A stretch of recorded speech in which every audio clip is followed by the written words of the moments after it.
A lot of people tell me that I should write a book. That I should write a book about my life. Because it's the craziest movie people would ever see.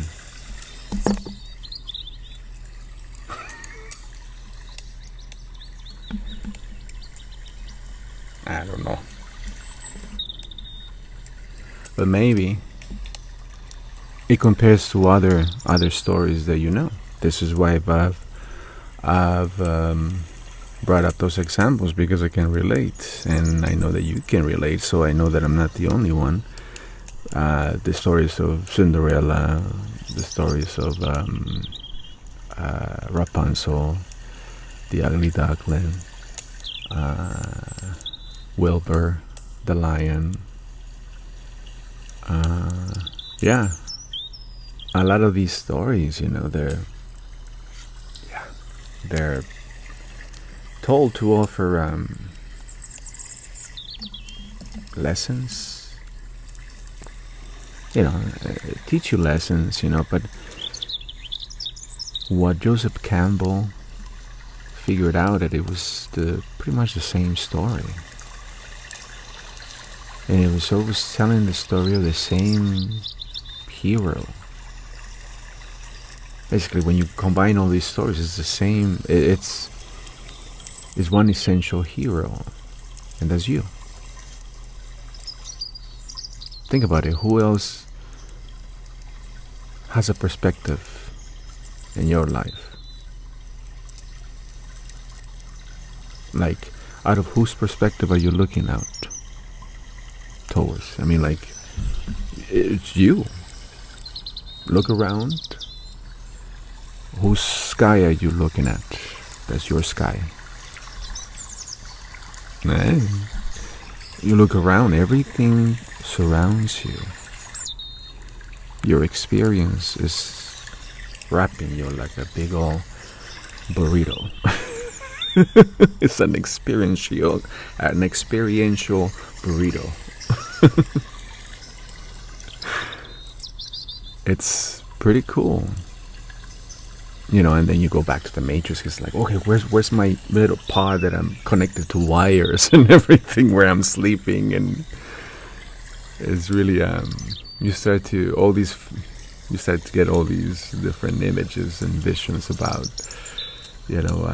what's really happening here, and I can't tell you that it is.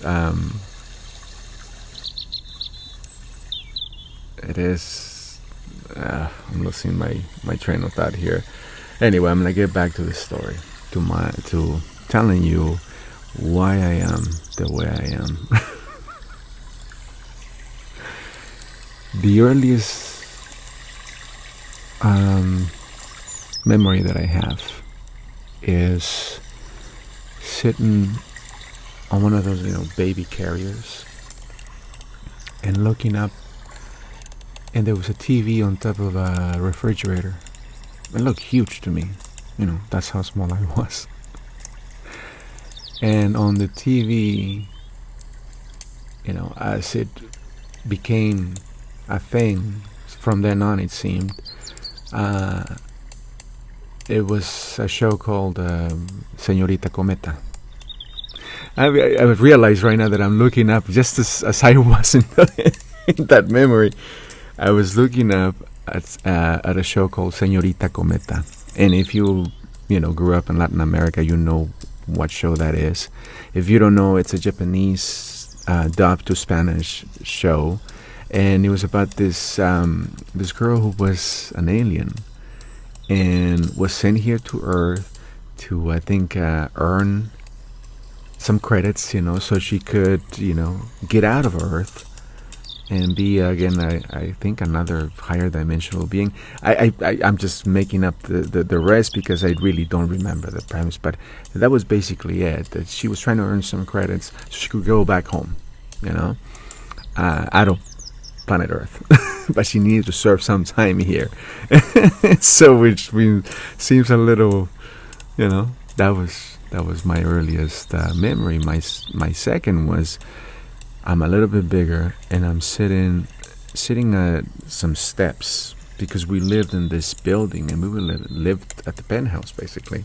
Basically, they just added more apartments up there because the demand was so great, especially in the big cities like Puebla, Mexico City. They were all getting so urbanized that they needed to build a lot more buildings and a lot more places for people to live because they were moving from the province and everything, from little towns, little villages as they call them here in the United States. Just little towns, that some you don't see for miles, and you need to take so many buses and a couple of burros, to get to wherever bus stop you can take so you can get to the city. That's the environment that I grew up in. But during these days, we were in Puebla, so it was very urbanized, so we lived at the top floor in the penthouse. And I remember sitting at the steps, and there was there was a turn. There was a few steps down, because I was thinking, Mom, you just left me there?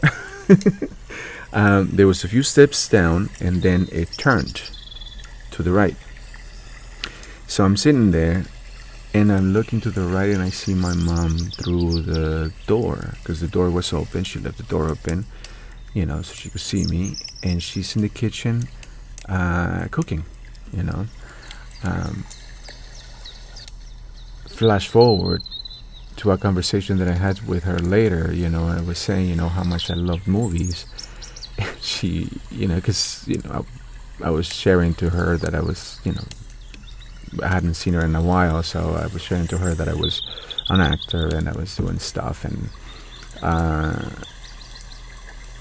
that I always loved movies and whatnot, and I loved sitting with her and watching movies when I was a kid, because that's really when I loved.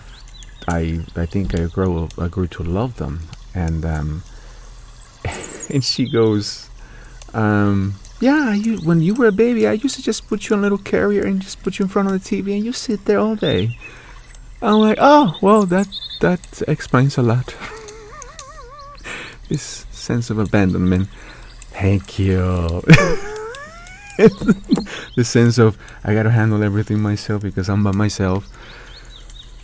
And you start figuring things out. And anyway, I've told you guys in other videos that the first sense that I got of the world was that everybody was so mean, and this was by kindergarten, because that was when I first got out to see the world. Because during that time when I was living in that building in Puebla, my father was working for Volkswagen, at this big car plant in Puebla, and he was making a lot of great money. And then one time we had a birthday party for me and my brother, and his friends were clowns, and my dad had worked as a clown with them, so they came and were clowns, for us for that birthday. I don't remember how old I was, probably 4 or 5, and my brother's birthday is on the month before, so they just kind of paired up the birthdays, and they threw a big birthday party. Everybody was there, and then the next morning we were moving out. We were moving out to our parents, to my parents' hometown, where they grew up, and which was 2 hours down south from Puebla, and to a place called Izúcar de Matamoros. It's this huge, bustling little town, really. Because you have a town and you have a center, right? And there's all these buildings and this and that, and you have a Zócalo, a Center Plaza, right? But then it just keeps spreading and spreading and spreading and spreading. And one thing about my people, baby, they're all entrepreneurs. Every single door for every single house has a business. Okay, so when people start talking crap about my people, it's like you guys just don't know how. We always want to be doing something that is productive. That's just one little note there. So yeah, so like I said, it was a small town, So we moved there the morning after we had that birthday where there were clowns, and my brother was scared of the clowns, so every time the clown would come close to him, and did his thing, because he would do this thing where it's a picture, people would start yelling picture picture, and he would pose, and when he would pose, my brother would get really scared. So that would happen all night, and all of our cousins and aunts were there, which then so happened to stay there overnight to help us move all the furniture out of the building. And mind you, this place was in the 5th or 6th story. It was a huge building, and there was a lot of stairs and a lot to walk. And all these people, all these family members and friends, I guess they helped us all out. I mean, I was too little but I remembered, by the next morning, they sat me in the back of the truck with my brother and my mom. Again, back in those days, seatbelt laws? No. So we were in a pickup truck with all our crap, because there were more stuff, in other cars, but we were in that truck, in the back of it, sitting there, and, it was like 6 a.m., and we were taking off to their hometown with all our stuff. And I just remember, because we just had my birthday party the night before, and I remember just being like, what's happening, because I think we took a nap. We took naps, my brother and I, and they woke us up. It's okay, it's time to go, and it was just, we didn't know anything. They just put us in the back of the truck. It's like, let's go. So as we were traveling to my parents' hometown, my mom, I must have asked for food or something. I believe I was hungry, and my mom had food that she had prepared for the night before for the party, and it was just the most delicious. It's just this. You can make it with shredded pork or shredded chicken, and there's this ketchup involved. There's chipotle chiles involved. You mix it all up, you stew it for a while, you let it get all, wonderful. But then you serve it cold in a hot dog bun. That's how my mom served it that morning, and I can only have it like that from now on. I mean, ever since I've been having it like that, I can only have it like that on a hot dog bun, cold. This stuff is meant to be served hot. And I don't know in what, but maybe it in a hot dog bun. I mean, but the way my mom served it that morning, that's the way it stayed, and that's a really good memory that I still hold. That it was on that cold morning when I didn't know what was what. That little sandwich made me feel so much better that I just, to this date, I can only have them that way now. So then we arrived to my parents' hometown. And I was excited about it because I was like, we come to visit here all the time, and I always want to stay. And now we're staying. Hell yes. So I was really excited, But the problem was that my dad said he was going crazy at Volkswagen. That's where we moved. So I don't know. Maybe it was too much for him. They had me when he was 17, and my mom was 15. So that means she got pregnant when she was 14.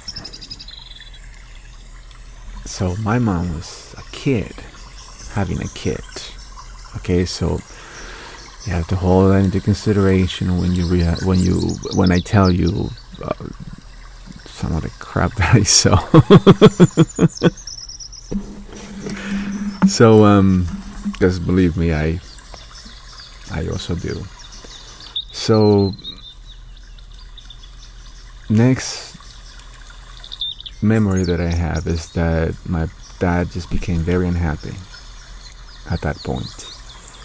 He became very unhappy, because he had moved he was raised by his uncle and his grandma, my uncle's mom. His father died when he was 3 years old, and his mom remarried and ended up moving with the new husband, to New York City. you know. So my dad grew up orphan, you know. So he grew up in a house that wasn't his, and he was constantly reminded by his cousins, which lived next door. A lot of people reminded him that he wasn't enough, or that he wasn't where he was meant to be. So he grew up with a lot of that kind of crap, you know, that nobody loves you type of thing. So he tends to over tighten in things that are his, well, things that he thinks are his. And so he was very unhappy because he had moved back in to their place, and I think he was going kind of crazy that maybe he wanted a place of his own. I don't know what it was, but I remember my uncle was there, and I didn't see him that much, you know, when I was that young. But later on, I just didn't see him at all, you know. But it was just like one of those memories, like, oh yeah, I remember that uncle, his brother. So I remember, all I remember was that we were sitting there, we were having lunch or something, and my mom said something, and that's when I started to learn that you just couldn't say certain things around my father.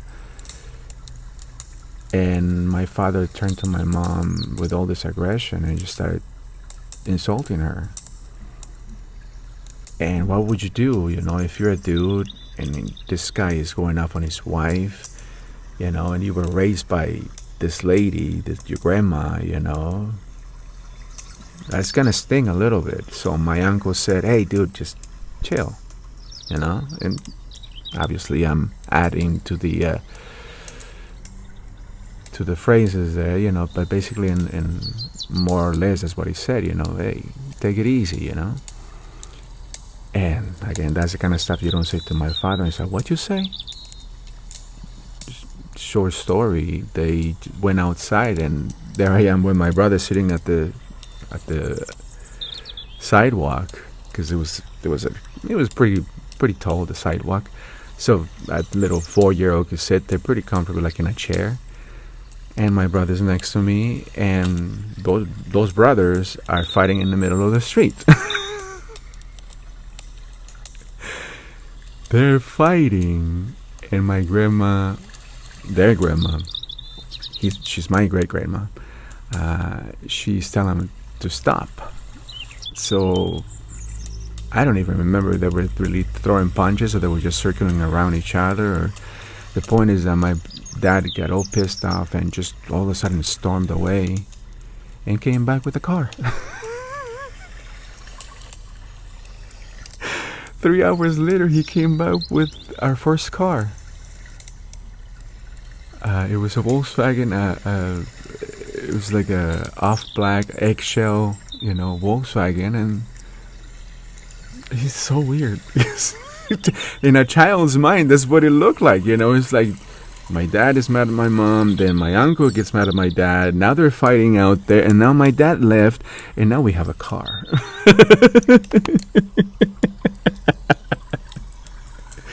Oh my God. So you can see that there was a sense of instability during my formative years. So then after that, my dad got a job at Sabritas, which is Frito-Lay in Mexico. And now he has to go there to a place every day, check in, grab one of their combis, which the Volkswagen buses. By the way, in Mexico, especially in Puebla, you're gonna find a lot of Volkswagen because the plant is there. So there's a lot of Volkswagen running around, or Volkswagen branded, VW branded vehicles. So Sabritas or Frito-Lay would use these VW buses, you know, so to transfer all their chips and stuff like that, you know, all their products. He took me and my brother to some of his routes, you know, kind of like daddy takes kids to work day, you know, it was fun to see what my dad was doing. He was traveling to all the little towns around, Izúcar de Matamoros, and his hometown, where he worked out of, and he would deliver the chip, the product. I always say chip because I think of Frito-Lay chips. So you can't just have one. Anyway, so of course, because he's always been the musician, my dad started playing with. He was always, playing guitar with his cousins and with friends and serenading girls. And my mom, that's where I first learned that you could wake up to music. And it's like, what's that? Oh, that's my dad singing to my mom. Awesome. Those are cool memories, to think back on. That's where I get the romantic side out of me. Growing up with that stuff, that was a good thing. So, but then with all of that came a lot of drinking, and with all the drinking came a lot of coming home and starting shit with my mom, and with a lot of that came a lot of beatings that we had to witness, until one night my little brother, we were on our bunk beds, and this was years after. I'm skipping a lot of years. This was after my father had come back from New York, because he took off in 1983. He took off to New York, and then came back later, and the same thing. He was still drinking, and he was beating the crap out of my mom, and my little brother got up and tried to stop him. And I just felt ashamed because I was the older brother, and I didn't get up because I was frozen in my bed. Because here's this guy with a booming voice and this huge body, and what am I gonna do? And my little brother got up, and when my little brother got up, then I got the courage to also implore my father to stop, because to hear a thud and then hear your mother go, huh! No child should ever hear that kind of crap. See your mother being thrown on top of the bed, and see her anguish look like, oh my God, what is this man doing to me? And what are my kids watching? That's what I remember. So yeah, I was frozen at that point. But again, it's again just reinstating that sense of instability that was very prevalent in my early life. I know this was gonna happen. But again, like this story, it all needs to come out. So, when he left New York, that made me an open target. And I'm kind of going back a little bit to 1983 when he left. I said 82, somewhere around there. I just remember that we had moved to this third place. We had moved to this other place right after moving out of his childhood home. We moved to this place where we didn't have a TV, so this beautiful, wonderful couple realized that and asked us to watch TV with them for one afternoon, because I don't think they could handle anymore. Because they were a brand new marriage, and they've noticed that we didn't have any TV, we didn't have cable, so they invited us over for dinner so they could, so my brother and I could watch cartoons, So that's all I want to say about that period. Those people were really nice. So anyway, so then we moved to another place, which you would say consider an alley, and Callejón Ocampo, still in Matamoros. And here I am a little older, and here is where this is after I got my sense that people were mean already, because when I was in kindergarten, uh, the first time I went to recess. This is after I've just spending a couple of hours inside a classroom, right?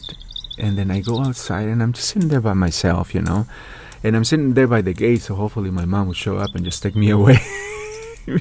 But because I was lonely, and but I really liked school, and I was just playing in the grass, and then I noticed there was the Paleta man was around, and there's this little ices that you can buy, and it was a vanilla icy, which is it's like creamy and yellow, and so then I buy one, and I'm loving it, and then I see this kid who's got these huge boogers coming out of his nose, and guess what color it was? It was creamy and yellow. And then this kid takes a big old swipe at those things, and I was like, oh. And when I made that face, I guess the kid saw me do that, and then he started doing this to me. And when you're a kid, that is very hurtful, at least for me. Like I said, I was a kid that all he knew was his parents at home.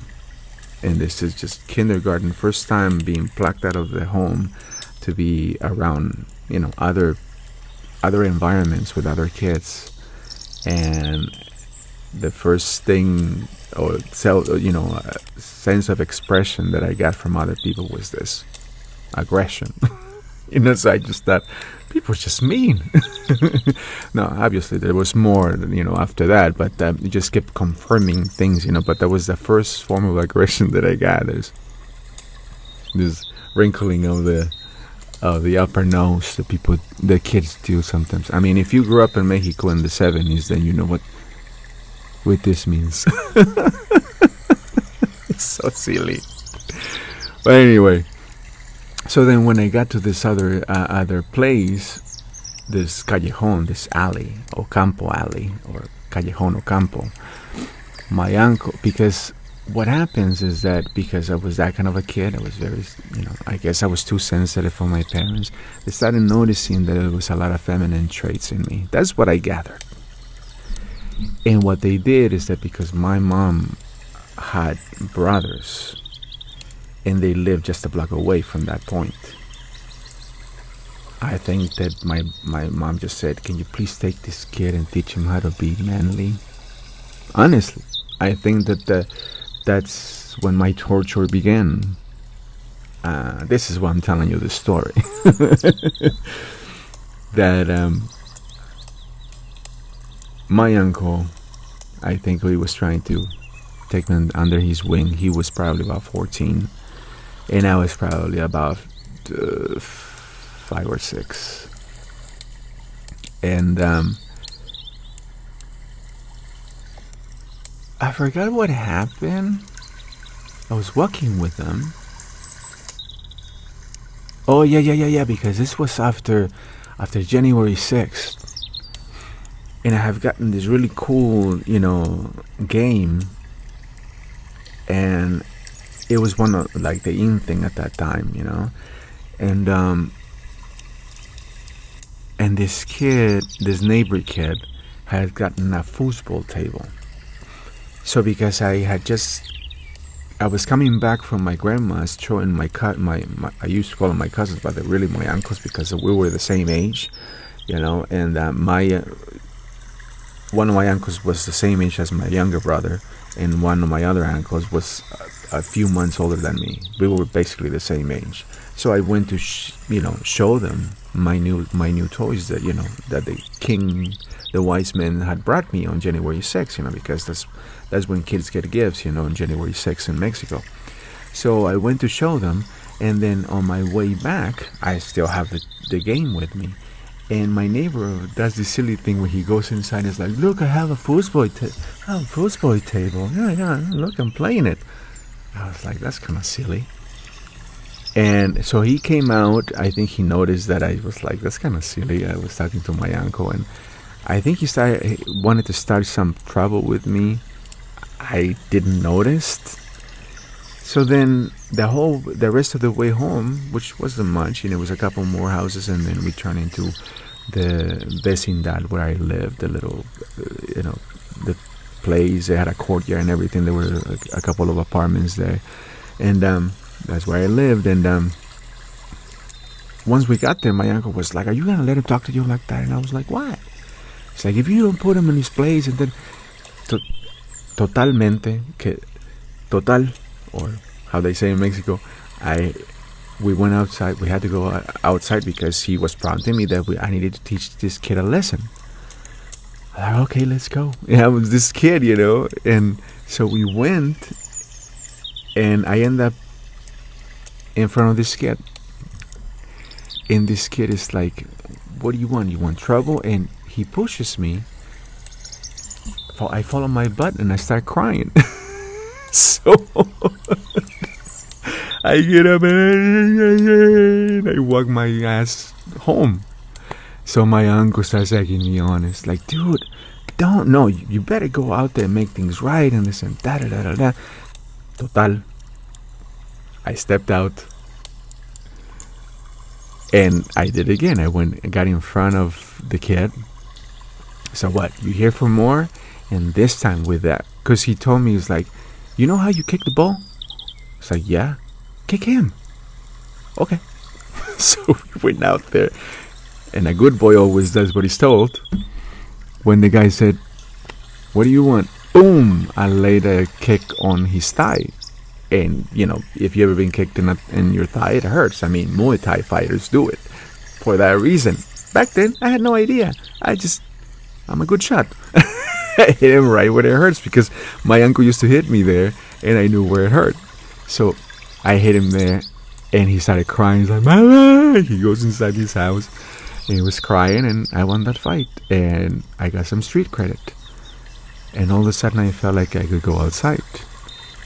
And I started making friends, and I started hanging out with other boys my age, and it was a great time.